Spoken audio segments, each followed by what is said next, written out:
Magandang umaga mga kabs.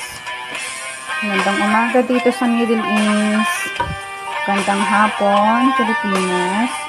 Ito ang niluluto natin ngayon para sa aming tanghalian ng alaga ko, ni Mama. Nagpiprito tayo ngayon ng sibuyas. Prito lang natin siya hanggang mag-golden brown. Dahil ang niluto ko ngayon ay mulukia with chicken. Ating mulukia. At syempre ang ating white ones. Ito ating mulukia. Para may sabaw kami ng alaga ko.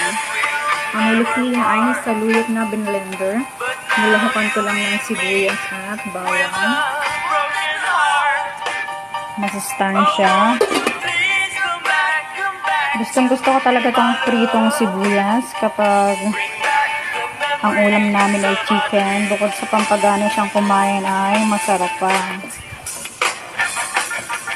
Alam niyo mga kabs, mahirap na madali ang mag-alaga ng matanda.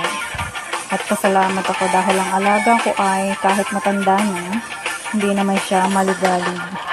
Mahirap lang kapag syempre may time na mahina ang tuhod niya. Kailangan natin siyang tulungan makatayo, makaupo sa wheelchair niya para makapunta ng CR o makapunta sa ibang lugar dito sa ibang bahagi ng bahay. So, ang ginagawa ko, lagi ko na lang siyang minamassage tuwing hapon.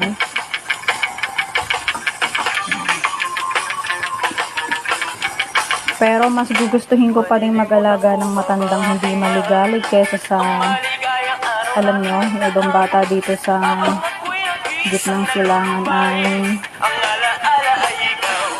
salbahe. So, pasalamat na lang tayo at ang ating alaga ay mabait at hindi maligalig.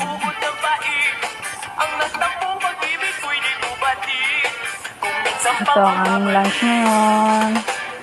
Itatoppings ko lang tong pritong sibuyas sa ibabaw ng kanin.